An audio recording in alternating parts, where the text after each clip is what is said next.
abonnez-vous sur KMTV New Plus, là où il y aura l'information le plus vrai, le plus frais. Ah oui, parce que c'est les profs de la presse qui parlent. Abonnez-vous massivement parce que vous aurez l'information vraie à la source. Parole du prof de la presse d'Azoflex. Babi, Zora Moussapena Rouge Karochigawana. Puis, maman, j'ai l'information, il y a bien solo ya Mouka et ya Mon Moubima. Babi, KMTV New Plus, l'information, il y a solo.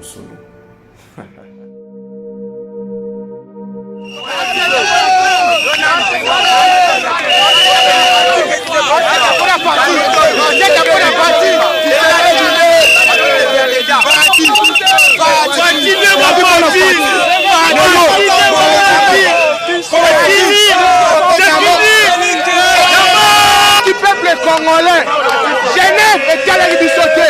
Nous avons dit bango qui ont la base. Base force à base, yango la qui s'est mis l'élo. Il plaît, il neige, base neige yango. Oyo ne base. Tu as dit ça qui fayoulou.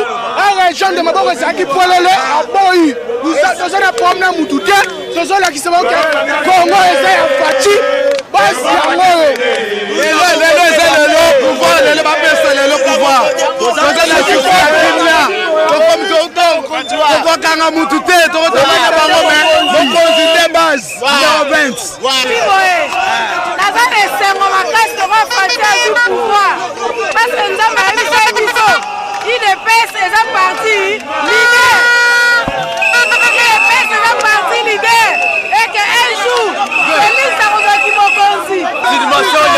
Prophétie ya Etienne Tshisekedi aloba kiboye ngai na kozona nga pouvoir licence ekobeta te mutu ataboka kofote yango oyo prophétie ekokisami ndoto ekomi rakikoto okozeza biso tozi yango na munuki te tozi yango na stilo ndenge esengeli tozuwa nde tozwaki yango oyo esengeli tozuwa muboye lelo président de la république esengo na biso yango wana yoka zembo ne bazobeta kozasi na Fati aza président de la république.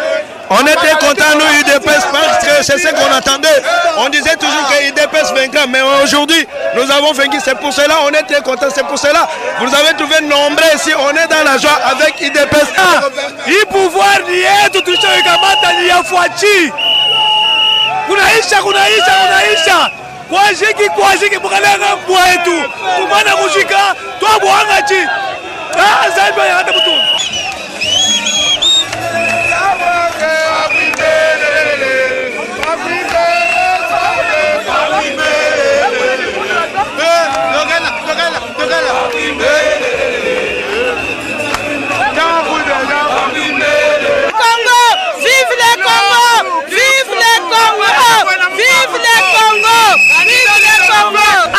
Papa, yo habité.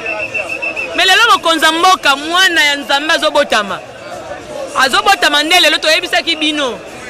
Ke Moïse akei atikali Josué. Na minute oyo ndenga eza boye. Donc azobotama. Na lobaki la fois passée que mwana ya Nzambe donc balobaki Jésus revient bientôt. Mais biso Fati aza déjà. Donc lelo nde makambu. Esengo ezali kaka Fati président de la République, c'est tout. Oui, tozala esengo mingi vraiment ya awa komona ke batu bana tongo ti ero toza awa parce que toza na victoire na biso na maboko. Tosengi état de droit ekita na mboko epa Kabila lingaki te mais na papier na biki tolongi Kabila tosepeli pour que mboka na biso sikoyo ezozonga na kimia.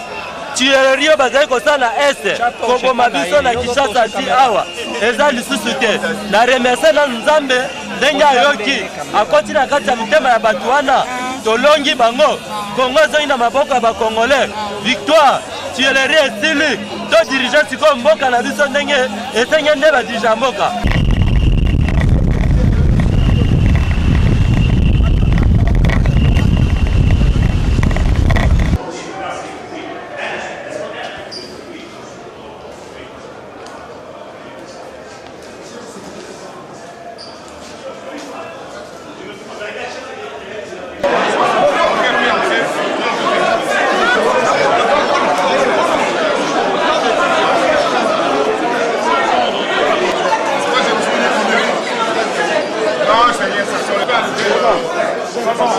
Impression positive. Pourquoi? Parce qu'aujourd'hui, c'est petit Nzambe qui couronne effort, il y a belé à bateau.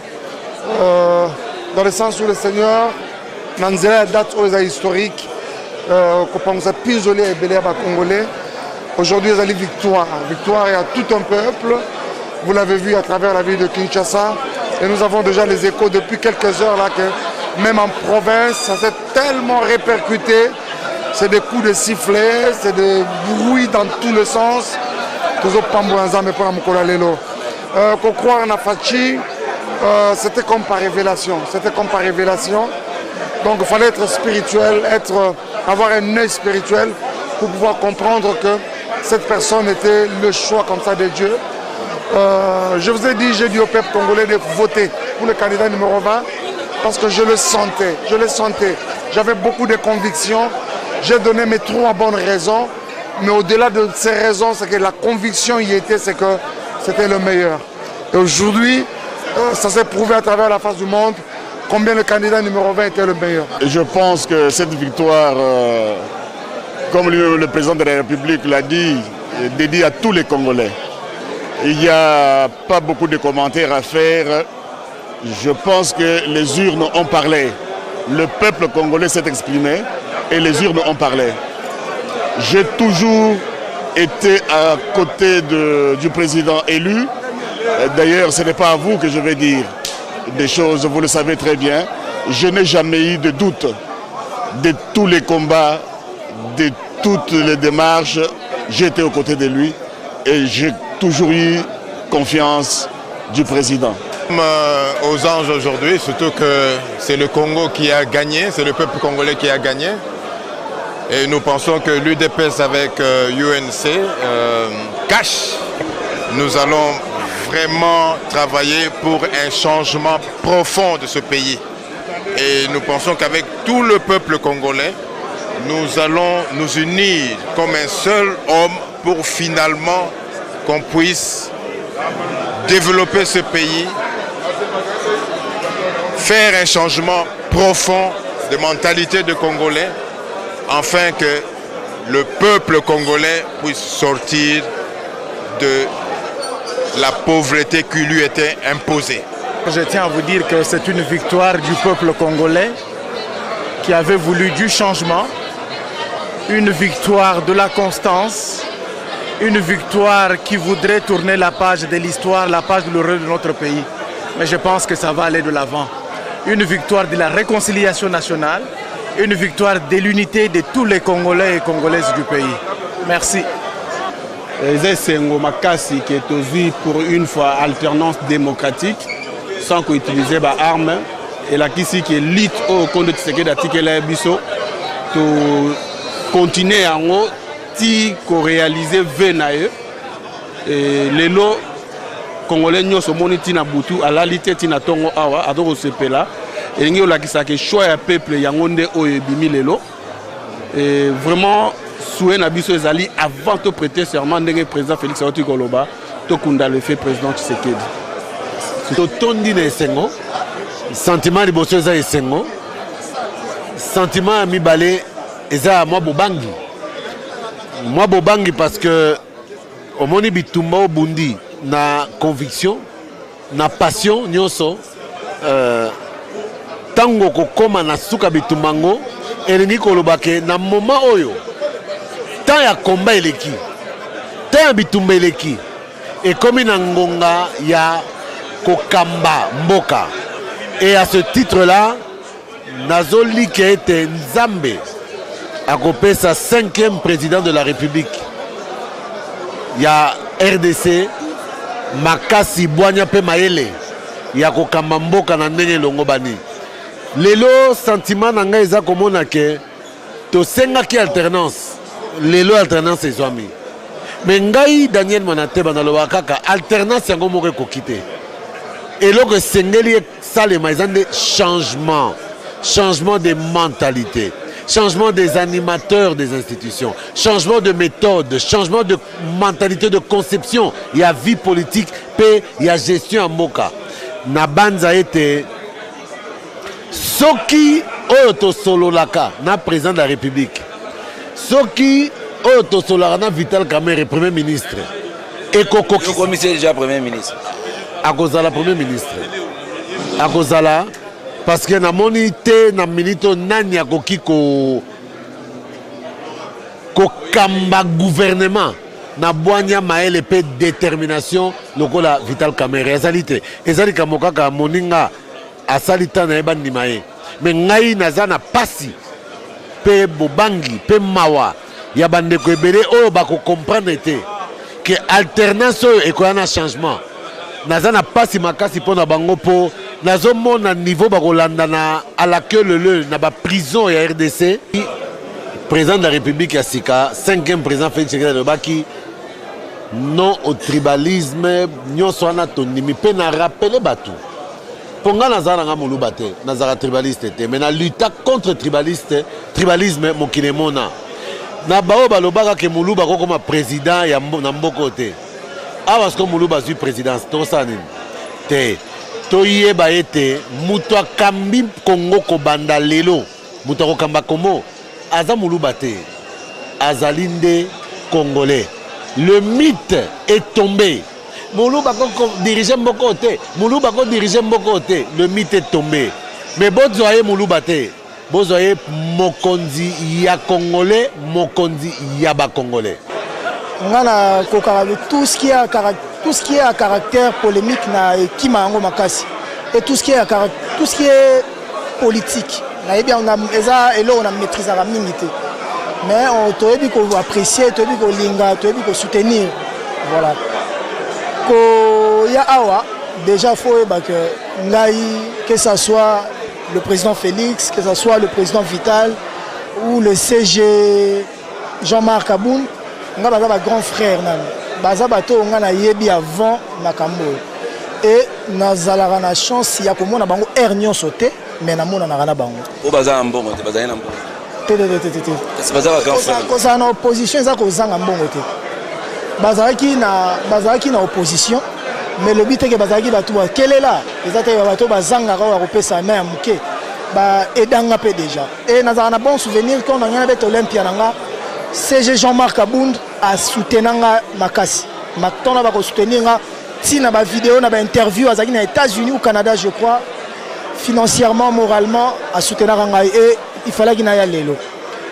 Ce qui aucun a sens, il y a koyemba nzembo te. Et ça parce que par exemple, pour na koyemba nzembo, faut baloba noke yemba nzembo, to sala nzembo, ba pesho na maloboro lo ba toni. J'ai pas été contacté na mambo ya campagne. Essaye de faire.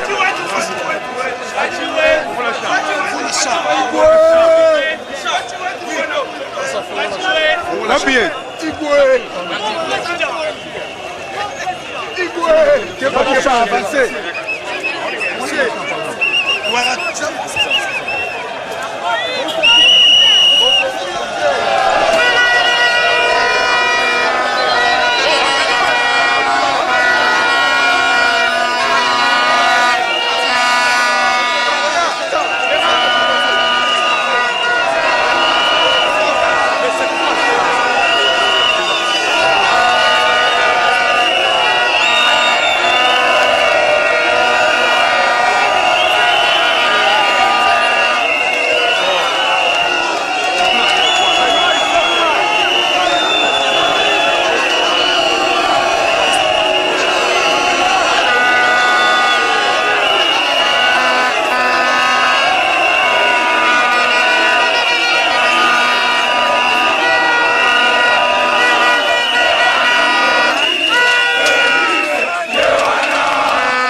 RDC et puis en particulier dans l'Irlande mobimba na sengi na ba jeune tout ma tata ma maman bana miki bino tout politique musique nyonso théâtre news nyonso tout bozan na mokosa na KMTV côté yango nyonso donc nazo senga na bino tout bana Irlande Dublin mobimba ba jeune tout Olanda KMTV News Plus Tokos KMTV please KMTV chaîne Abino Asika KMTV chaîne ya ba information KMTV chaîne culturelle Oyo nyonso azali koyoka biso na minute o c'est votre humble serviteur Léon. Je sais que beaucoup sepela KMTV et na bilili ya sika KMTV eye pona ba manifestation na bino nyonso.